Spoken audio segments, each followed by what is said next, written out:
Devganga online coaching platform पे आपका स्वागत है। मैं आपका होस्ट एंड दोस्त सुमित। हम बात कर रहे हैं संविधान में हमारा टॉपिक चल रहा था मौलिक अधिकार मतलब फंडामेंटल राइट्स। हमने इसके अनुच्छेद 12 अनुच्छेद 13 मतलब न्यायिक पुनर्विलोकन तक हमने बात की।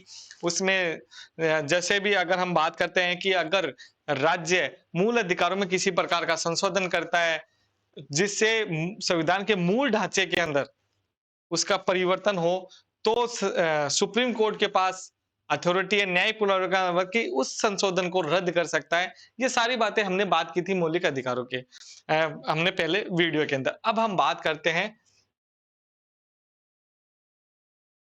अनुच्छेद 14 की। और अनुच्छेद 14 क्या कहता है? आर्टिकल 14 क्या कहता है? 14 क्या कहता है कि विधि के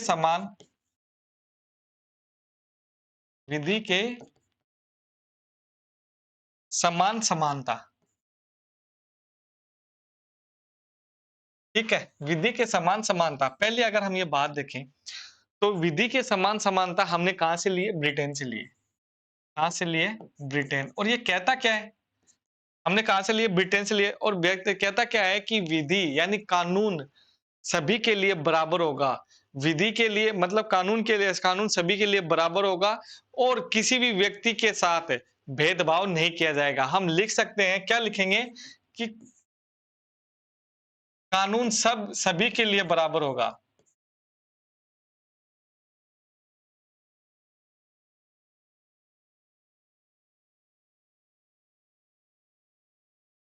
सभी के लिए क्या होगा? बराबर बराबर होगा। ठीक है, कानून सभी के लिए बराबर होगा तथा इसी के आधार पर किसी प्रकार का किसी के साथ भेदभाव नहीं किया जा सकता। हम क्या लिखेंगे कि इसके अनुसार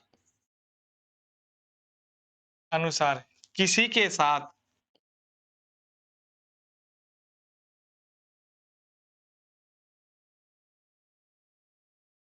किसी प्रकार का भेदभाव नहीं किया जा सकता।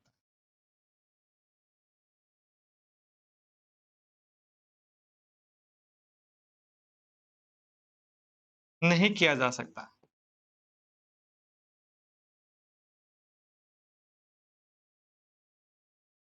आई बात समझ में? मैंने लिखा विधि के समान समानता यानी कानून सभी के लिए बराबर है, इक्वल है और कानून के हिसाब से किसी के साथ किसी प्रकार का भेदभाव नहीं किया जा सकता है। ब्रिटेन में एक विद्वान हुए हैं डाइसिस, क्या नाम उनका?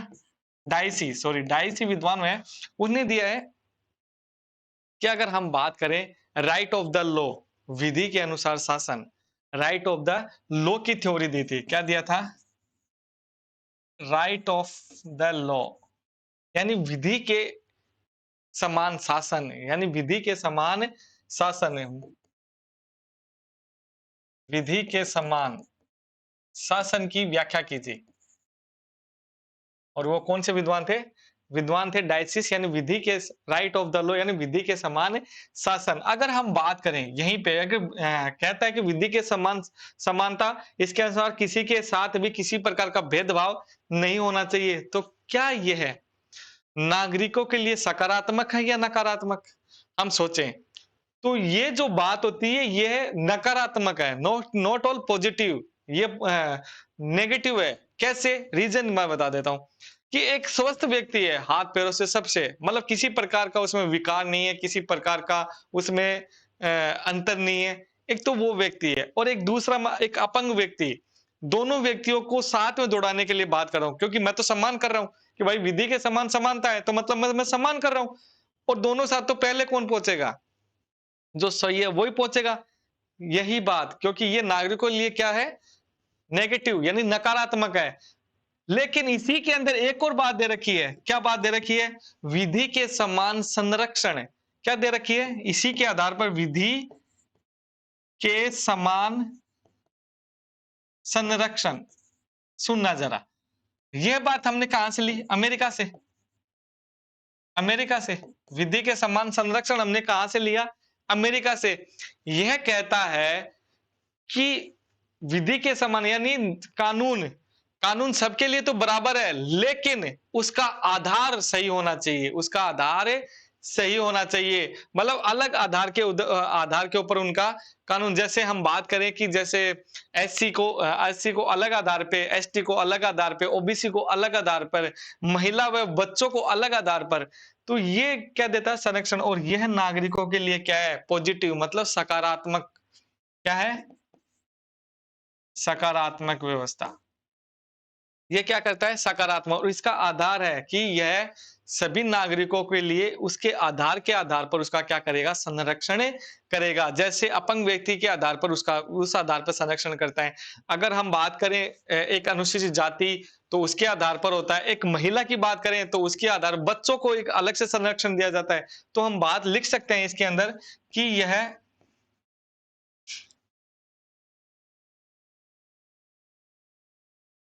व्यक्तियों के आधार पर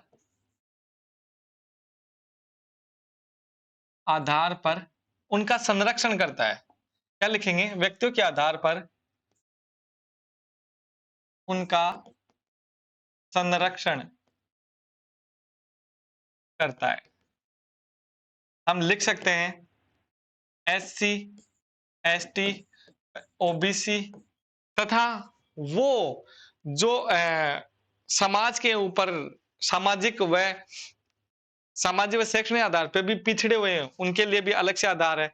हम लिख सकते हैं ओबीसी, तथा महिलाओं व बच्चों के लिए, महिलाओं व बच्चों के लिए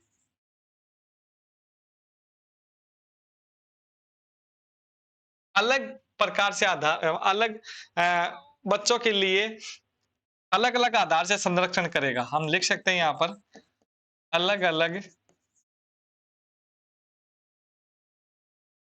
आधार से संरक्षण करता है। आई बात समझ में, ठीक है। ये बात हो गई कहा, अनुच्छेद 14 की। हम आप बात करते हैं आर्टिकल 15। क्या है, आर्टिकल 15। और आर्टिकल 15 क्या कहता है, आर्टिकल 15 कहता है भेदभाव का अंत। क्या कहता है हमें, भेदभाव का अंत। अब सुनना जरा, भेदभाव का अंत।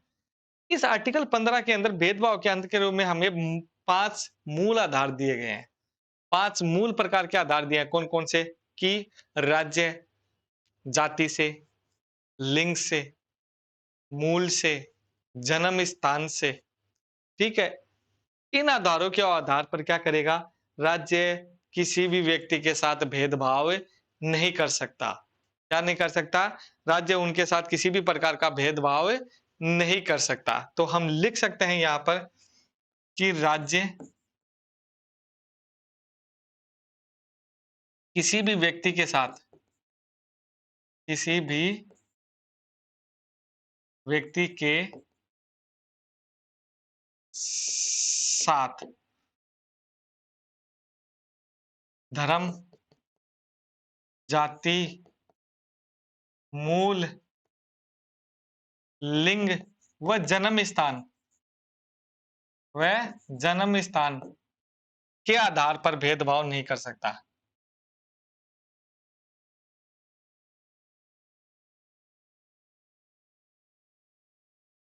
भेदभाव नहीं कर सकता। ठीक है। मैंने क्या लिखा, राज्य किसी भी व्यक्ति के साथ धर्म, जाति, मूल, लिंग व जन्म स्थान के साथ, ये 5 आधार दिए गए आर्टिकल 15 के अंदर। इसी के अंदर दे रखा है आर्टिकल, हम 15(3) की बात करें, आर्टिकल 15(3) की बात करें तो उसमें लिख रखा है क्या, अगर हम बात करें आर्टिकल 15(3) में लिख रखा है कि राज्य विशेष रूप से क्या महिला व बच्चों के लिए अलग से प्रावधान कर सकता है। क्या लिख रखा है आर्टिकल 15(3) में, क्या लिखागा, हम बात करें अनुच्छेद 15(3), अनुच्छेद 15 क्या लिख रहा है कि राज्य विशेष रूप से महिलाओं व बच्चों के लिए अलग से प्रावधान कर सकता है। तो हम क्या लिखेंगे कि राज्य विशेष रूप से महिला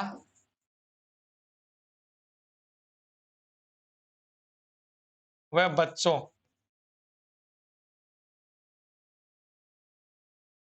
के साथ महिला व बच्चों के लिए अलग से प्रावधान कर सकता है। क्या लिखेंगे? के लिए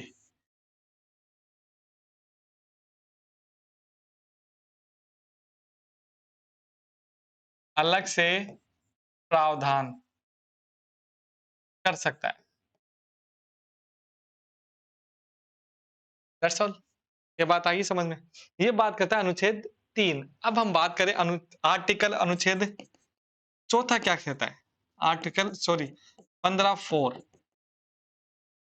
सांप्रदायिक आदेश मतलब एक सुनना 15(4) में क्या लिखा, पहले तो पूरी बातें सुनना आप। कि जब देश आजाद होता है 1947 में और जब हमारा संविधान लागू होता है 26 जनवरी 1950, उस दौरान मद्रास प्रांत था, यानी तमिलनाडु अलग नहीं बना था। तो उस दौरान क्या था? मद्रास प्रांत था। तो मद्रास प्रांत में यह सांप्रदायिक आदेश दे रखा था। सांप्रदायिक आदेश क्या था कि शिक्षण संस्थाओं में और प्लस सरकारी नौकरियों के आधार पर क्या दिया जाएगा? उनको जाति के आधार पर क्या दिया जाएगा? आरक्षण दिया जाएगा। ये सांप्रदायिक आदेश थे। कब? किसमें? अनुच्छेद 15(4) बाद में जोड़ा गया, सॉरी। अनुच्छेद 15(4) जोड़ा जाता है पहला संविधान संशोधन 1951 में। ये तो लिख लो आप पहले। पहला संविधान संशोधन 1951 में। ठीक है? यानी मूल संविधान में नहीं था, ये 1951 में जोड़ा गया 15(4). तो बात सुनना कि सांप्रदायिक आधार, उसी आधार पर हम बात करें कि एक मेडिकल स्टूडेंट होती है, जहां उसको क्या नहीं मिलती? सीट मिलती, मतलब उसका एडमिशन नहीं होती है। वह जाती है कहां? हाई कोर्ट के अंदर। वह कहां जाती है? हाई कोर्ट के अंदर। और हाई कोर्ट इस सांप्रदायिकता के आधार पर, मतलब दो राइजन वाला मामला है, अगर हम कह सकते हैं दो राइजन वाला, दो राइजन माला विवाद था, ऐसे समझो आप। तो हम कह सकते हैं कि हाई कोर्ट इसे सांप्रदायिकता को क्या कर देता है? रद्द कर देता है। क्या कर देता है? रद्द कर देता है कि सांप्रदायिकता के आधार के ऊपर, यानी क्योंकि किसी के प्रकार का आरक्षण रद्द कर देता है। तो आगे कहा जाते हैं? Supreme court. क्या जाता है? Supreme court. सुप्रीम कोर्ट पहला संविधान संशोधन 1951, पहला संविधान संशोधन 1951 करता है और उसमें कहता है कि राज्य अनुसूचित जनजाति तथा समाज के वे पिछड़े लोग जो सामाजिक व शैक्षणिक रूप से क्या है? पिछड़े हुए हैं, उनको आरक्षण दे सकता है। ये टैगलाइन किसकी थी? सुप्रीम कोर्ट की। दो राइजन वाले मामले में सुप्रीम कोर्ट बात करता है। दो राइजन वाला मामला होता है, उसमें सुप्रीम कोर्ट क्या कहेगा? पहला संविधान संशोधन 1951 में यह जोड़ा गया 15(4). क्या कहता है सुप्रीम कोर्ट? कि राज्य अनुसूचित जाति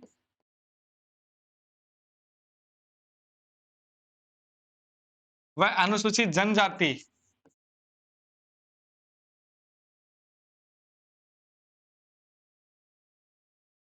तथा तथा समाज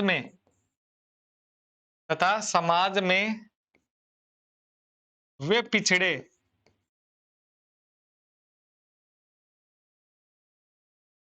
वे लोग वे पिछड़े हुए लोग जो सामाजिक व शैक्षणिक रूप से, आर्थिक शब्द का उपयोग नहीं है, ध्यान रखना। संविधान के अंदर आर्थिक रूप से आरक्षण की व्यवस्था नहीं की गई है, ये ध्यान रखना इस बात का। तो वह जो सामाजिक व शैक्षणिक रूप से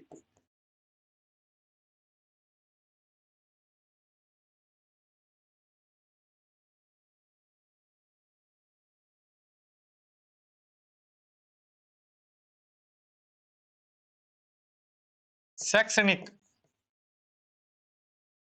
रूप से पिछड़े हुए हैं, पिछड़े हुए हैं, उनको आरक्षण दे सकता है। क्या लिखेंगे हम? उनको आरक्षण दे सकता है।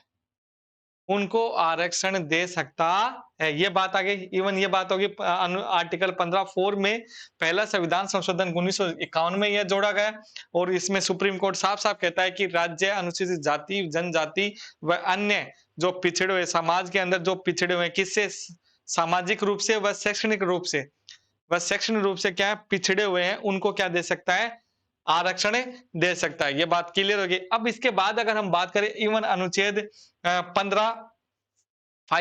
53वां संविधान संशोधन होता है 2006 मनमोहन सरकार के रूप में, मनमोहन की सरकार में होता है। इसको पढ़ना थोड़ा। हम क्या बात करें अनुच्छेद 15(5) सुनना। अनुच्छेद 15(5) क्या जोड़ता है यानी 93वां संविधान संशोधन 2006 में। कौन सा संविधान संशोधन? 93वां संविधान संशोधन 2006। तो हम यहां लिख सके 93वां संविधान संशोधन 2006। उस समय हमारे जो प्राइम मिनिस्टर थे मनमोहन थे, उनकी सरकार के अंदर क्या किया गया कि उनकी सरकार में संशोधन किया गया कि इवन अभी तक शैक्षणिक संहिता वो भी थी निम्न, अब होता है हायर सेक्शन मतलब उच्च शैक्षणिक संस्थाओं के अंदर, उच्च शैक्षणिक संस्थाओं के अंदर भी क्या किया जाएगा आरक्षण का प्रावधान दिया गया है। लेकिन उनका वो आरक्षण दिया गया है जो समाज व शैक्षणिक रूप से पिछड़े हुए हैं, जो समाज व शैक्षणिक रूप से क्या है पिछड़े हुए हैं, उनका लिए क्या दिया गया आरक्षण। तो हम लिख सकते हैं कि उच्च शिक्षण संस्थानों में शिक्षण संस्थानों में भी आरक्षण की व्यवस्था, आरक्षण की व्यवस्था और उनको दिया गया है जो समाज में क्या है सामाजिक व शैक्षणिक रूप से पिछड़े हुए हैं। व्यवस्था है लिख सकते हो जो समाज में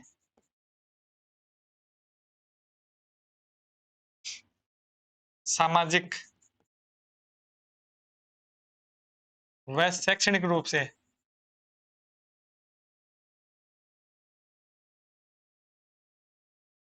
से पिछड़े हुए हैं।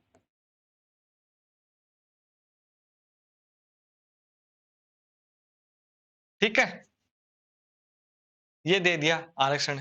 इस विवाद को सुप्रीम कोर्ट में लिया जाता है और उसका नाम था अशोक कुमार ठाकुर वर्सेस भारत संघ। क्या लिखा जाता है? ये एक वाद होता है अशोक कुमार, ध्यान रखना अशोक कुमार ठाकुर,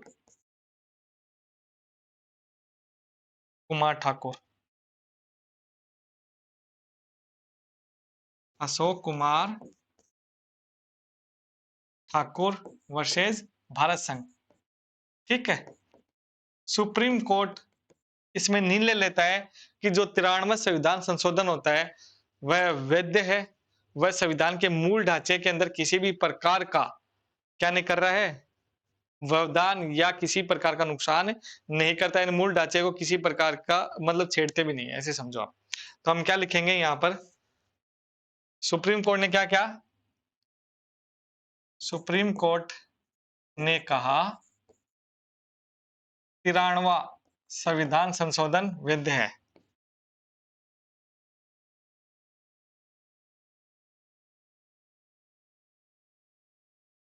संशोधन वैध है, ठीक है, और यह मूल ढांचे संविधान के मूल ढांचे में किसी प्रकार का व्यवधान या नुकसान नहीं करता। ये बातें बोली किसने? अशोक कुमार ठाकुर वर्सेस भारत संघ के वाद के अंदर। ये बात हो गई कौन से आर्टिकल 15 के बाद में। अब हम बात करते हैं आर्टिकल 16 में क्या लिखा है? रोजगार अवसरों में मतलब समान रूप से। तो हम क्या लिखेंगे यहाँ पर? लोक नियोजनों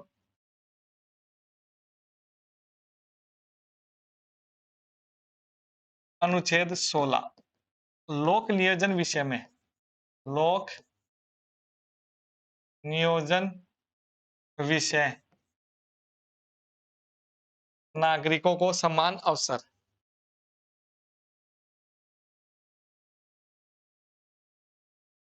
नागरिकों को समान अवसर प्रदान करना। अवसर, अब सुनना, लोक नियोजन विषय मतलब रोजगार, रोजगार जो सरकारी है, रोजगार के अवसर में मतलब नागरिकों को समान रूप से अवसर देना।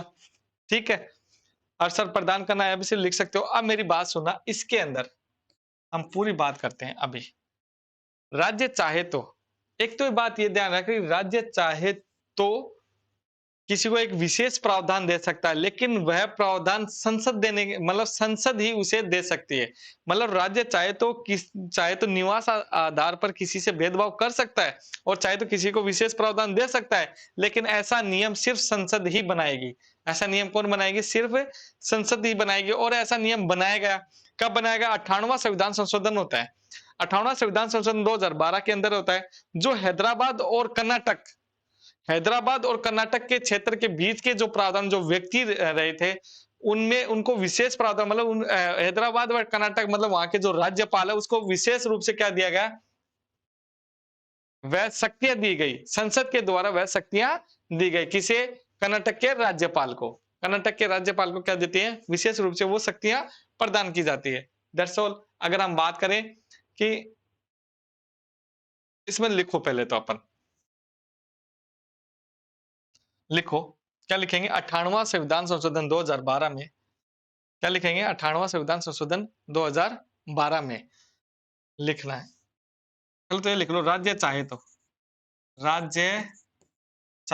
तो निवासी स्थान के आधार पर भेदभाव कर सकती है।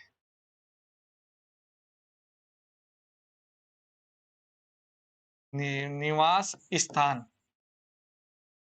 के आधार पर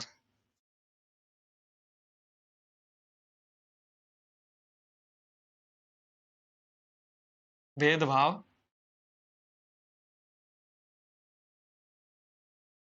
कर सकती है। That's all. ठीक है, इसमें क्या है? अगर हम बात करें, लेकिन यह पावर किसके पास में है? संसद अलग से कानून बनाकर कर सकती है। क्या लिखेंगे? लेकिन यह, इसमें लिख लो, लेकिन इस संदर्भ में संसद अलग से कानून बना सकती है।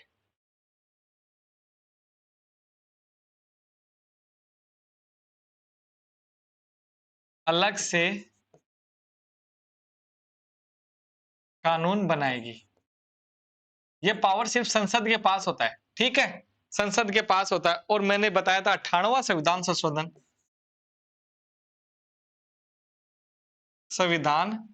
होता है 2012 में।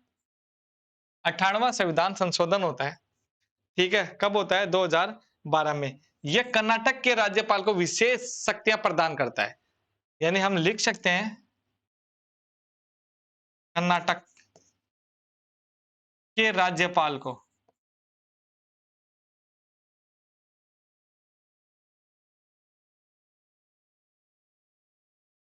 विशेष शक्तियां प्रदान करता है।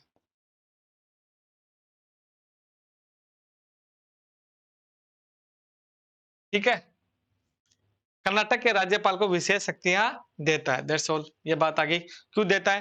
क्योंकि वो कहता है एक हैदराबाद और कर्नाटक के बीच में एक विशेष क्षेत्र प्रावधान होता है, जिसके आधार पर उन वहां के रहने वाले जो निवासी जो व्यक्ति हैं, उनको सामाजिक या शैक्षणिक प्लस व्यावसायिक रूप से उनको एक अलग प्रकार से क्या दे रखा है? प्रावधान दे रखा है। ये बातें दिख रही है 98वां संविधान संशोधन 2012 में। अगर हम बात करें अनुच्छेद 16(4), अनुच्छेद 16(4) क्या कहता है? अनुच्छेद 16(4) कहता है कि ऐसे लोग जिनका सरकारी नौकरियों के अंदर अपर्याप्त प्रतिनिधित्व है, अपर्याप्त मतलब पर्याप्त नहीं, अपर्याप्त प्रतिनिधित्व है, तो राष्ट्रपति क्या कर सकता है? उनके लिए आरक्षण की व्यवस्था कर सकता है। मतलब और वो जो व्यवस्था है वो राष्ट्रपति सॉरी सरकार उनके लिए आरक्षण की व्यवस्था कर सकती है। और आर्टिकल 340 ये कहता है कि राष्ट्रपति ऐसे पिछड़े लोगों को, यानी समाज से ऐसे पिछड़े लोगों को क्या कर सकता है? अलग से नियम बना करके उनको अलग से क्या दे सकता है? प्रावधान दे सकता है। और इसी आधार पर 1953 में काका कालेकर आयोग बनाया गया था। कौन सा आयोग बनाया गया था? काका कालेकर आयोग। तो हम पढ़ते हैं, चलो क्या लिखेंगे? अनुच्छेद 16(4), अनुच्छेद 16(4), तो हम क्या लिखेंगे? ऐसे लोग जिनका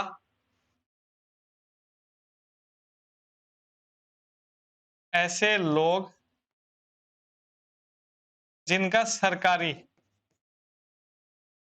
नौकरियों में अपर्याप्त प्रतिनिधित्व है।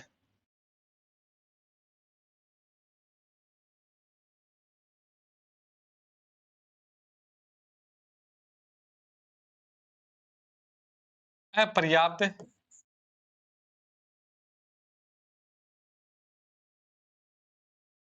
प्रतिनिधित्व है। अपर्याप्त क्या है? प्रतिनिधित्व। तो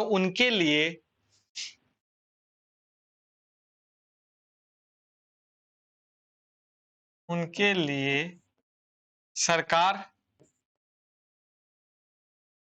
अलग से कानून बना सकती है।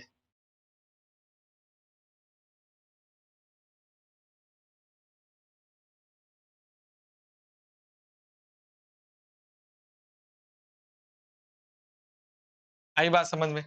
सरकार क्या कर सकती है? अलग से कानून बना सकती है। एक नोट लगा के लिख सकते हैं अपन, और नोट लगा कर लिख सकते हैं कि अनुच्छेद 340 आर्टिकल अनुच्छेद 340 अनुच्छेद 340 क्या कहता है कि राष्ट्रपति के पास क्या होता है? राष्ट्रपति ऐसे आयोग का गठन करे जो समाज में क्या है, पिछड़े हुए हैं और जिनको ऐसी व्यवस्था यानी सरकारी नौकरियों के आधार पर उनको पर्याप्त रूप से प्रतिनिधित्व बनाया जा सके।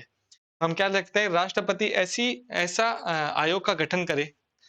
अनुच्छेद 340 के अंदर ही लिख सकता है, राष्ट्रपति ऐसे आयोग की गठन कर सकता है जो समाज के रूप में क्या है, पिछड़े हुए हैं। राष्ट्रपति ऐसे आयोग का गठन करे जो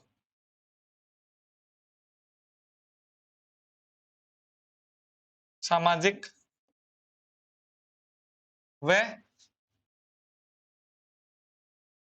शैक्षणिक रूप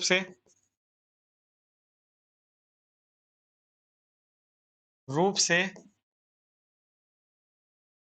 पिछड़े हुए हैं, पिछड़े हुए हैं और उनको ये पर्याप्त क्या दे सकते हैं, हम आरक्षण दे सकते हैं ना। अब सुनना, इसी के बीच में 1953 में काका कालेकर आयोग बिठाया जाता है अनुच्छेद 340 के तहत राष्ट्रपति के द्वारा। सुनो मेरी बात, काका कालेकर आयोग बिठाते हैं 1953 में और काका कालेकर आयोग अपनी रिपोर्ट पेश करते हैं 1955 में और उन्होंने कहा कि ओबीसी अन्य पिछड़ा आयोग में आरक्षण देना चाहिए। अन्य पिछड़ा आयोग में क्या देना चाहिए? आरक्षण देना चाहिए। तो हम क्या लिखेंगे यहाँ पर? क्या लिख सकते हैं? 1953 में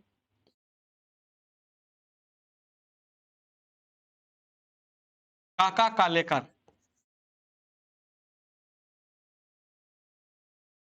आयोग का गठन किया गया।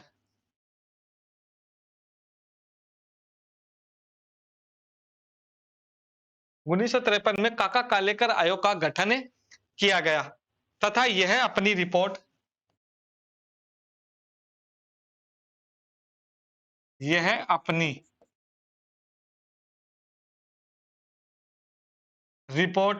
1955 में पेश करते हैं, पेश करते हैं। ठीक है, 1955 में ये अपनी रिपोर्ट क्या करते हैं? पेश करते हैं और इसमें क्या कहा गया? ये कहा गया कि ओबीसी यानी अन्य पिछड़ा वर्ग आयोग को क्या देना चाहिए? आरक्षण देना चाहिए।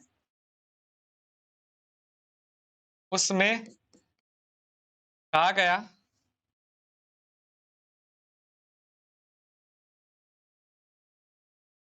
कहा गया ओबीसी मतलब अन्य पिछड़ा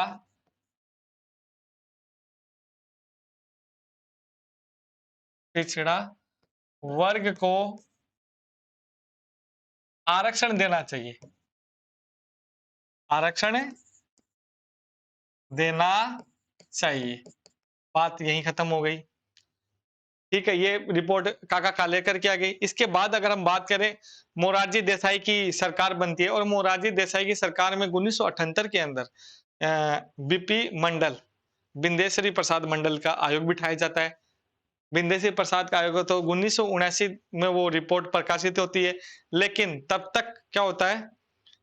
सरकार का लिखो यहाँ पे पहले हम लिखेंगे 1978 में किसकी सरकार बनती है? मोरारजी देसाई की। सॉरी 1977 में मोरारजी देसाई की सरकार बनती है, जो 1978 में वीपी मंडल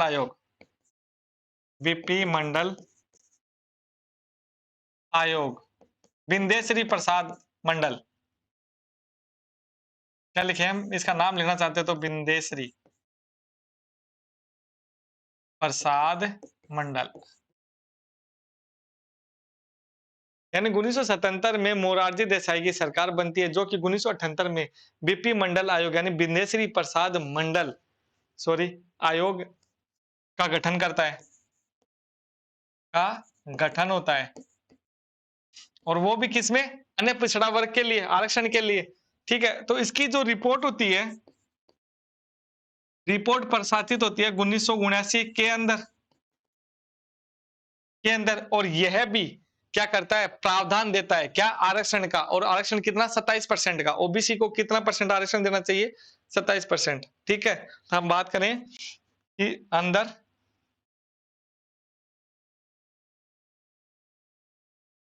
पेश होती है तथा ओबीसी को 27% आरक्षण देना चाहिए। आरक्षण देना चाहिए। ठीक है, यह बात आ गई। ओबीसी 1977, 1978, 1979 चला गया। फिर ध्यान रखना 1900 बात करें 1990 के आसपास, 1991 के आसपास वीपी सिंह की सरकार होती है। किसकी सरकार होती है? वीपी सिंह। वीपी सिंह की सरकार के अंदर यह आयोग क्या किया जाता है? पारित किया जाता है। क्या किया जाता है? मतलब इस फाइल को क्या पारित कर दिया जाता है। तो हम बात करें तो नजर अगस्त 1990 की बात करते हैं। अगस्त 1990 में वीपी सिंह की सरकार वीपी सिंह की सरकार ने क्या काम किया? वीपी सिंह सरकार ने क्या काम किया? ओबीसी आरक्षण लागू कर दिया। वीपी सिंह सरकार ने क्या किया? ओबीसी आरक्षण को लागू कर दिया, और ओबीसी आरक्षण कितना रखा गया? 27%। ओबीसी आरक्षण का कितना था? 27%। से ध्यान रखना 1990 वीपी सिंह सरकार ओबीसी आरक्षण के लागू में यह ओबीसी 27% रख दिया है।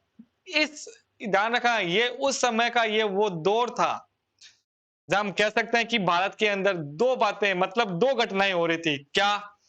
एक तो चल रहा था बाबरी मस्जिद का विवाद, यानी लाल कृष्ण जी आडवाणी अपने रथ यात्रा के लिए निकल चुके थे, और सारे लोग लाल कृष्ण जी आडवाणी। और दूसरी बात, हर घर के अंदर क्या चल रही थी? रामायण चल रही थी। क्या चल रही थी? रामायण चल रही थी। ये वो दौर था उस समय कि एक निश्चित समय के अनुसार पूरे मार्केट बंद हो जाते थे, क्योंकि टीवी पे क्या आ रही है? रामायण आ रही है। ये वह दौर था जो रामायण के जो किरदार निभा रहे थे, राम जी और सीता, अरुण जी और दीपिका जी, अगर वो मार्केट में जाते तो साक्षात लोग दंडवत प्रणाम हो जाते और कहते मां सीते। यह वह दौर था कि लोग टीवी के सामने हाथ जोड़ करके बैठते थे कि टीवी में क्या चल रही है? रामायण चल रही है। उसी समय लाल कृष्ण आडवाणी क्या करते हैं? अपनी रथ यात्रा निकालते हैं, और सभी लोग उनके पीछे पीछे अयोध्या। तो उसी समय वीपी सिंह, उस यात्रा के आधार पर वीपी सिंह एक आयोग, उस वीपी मंडल की आयोग की रिपोर्ट को क्या कर देते हैं? लागू कर देते हैं। 27% आरक्षण ओबीसी आरक्षण दे दिया जाता है।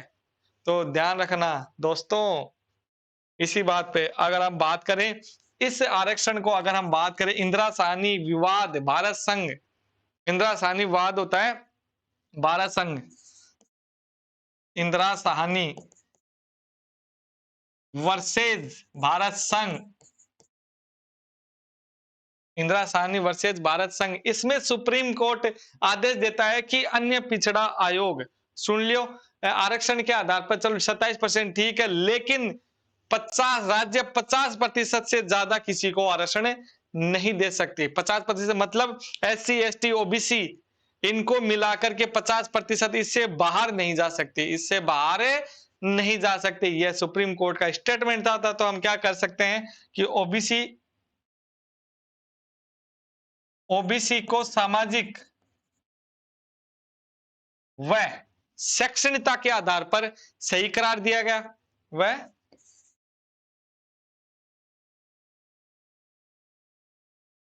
के आधार पर सही करार दिया तथा राज्य 50% से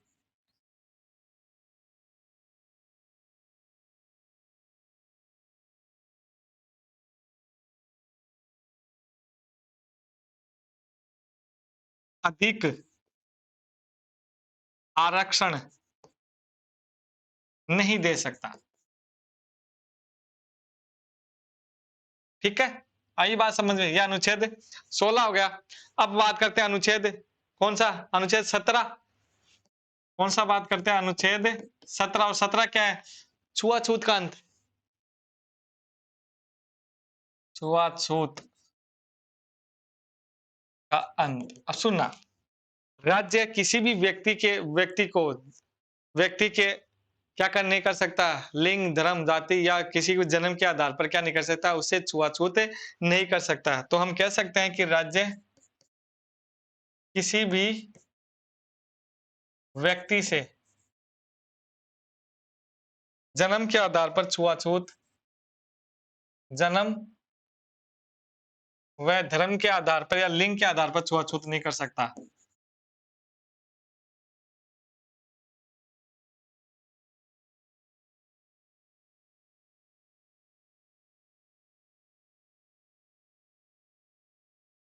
आधार पर छुआछूत नहीं कर सकता।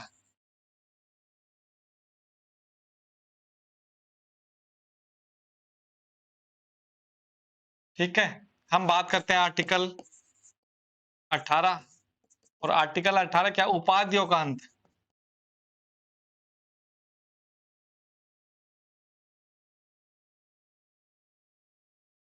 उपाधियों का अंत, ध्यान रखना, शैक्षणिक यानी सेना वह शिक्षण संस्थाओं के आधार पर व्यक्ति अपने नाम के आगे उपाधि लगा सकता है, अन्यथा किसी भी प्रकार की उपाधि नहीं लगा सकता। अगर किसी विदेश के अंदर उसे उपाधि देने का प्रावधान है तो वह पहले राष्ट्रपति से क्या लेगा? अनुमति लेगा। क्या लेगा? राष्ट्रपति से अनुमति लेगा। तो हम लिख सकते हैं कि सेना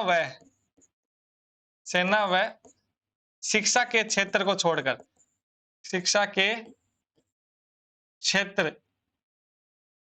के अलावा व्यक्ति अपने नाम के आगे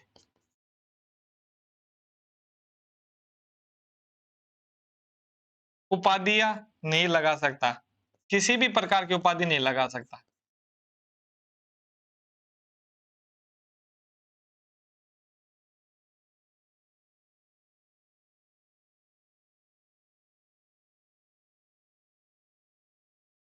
ठीक है, ध्यान रखना, अगर विदेश में किसी प्रकार की उपाधि दी गई है तो उसे राष्ट्रपति को अनुमति लेनी पड़ेगी। तो लिख सकते हैं विदेशों में दी गई उपाधि,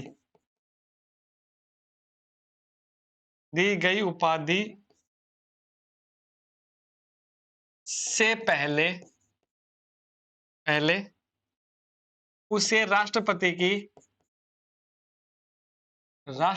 की अनुमति लेना जरूरी है।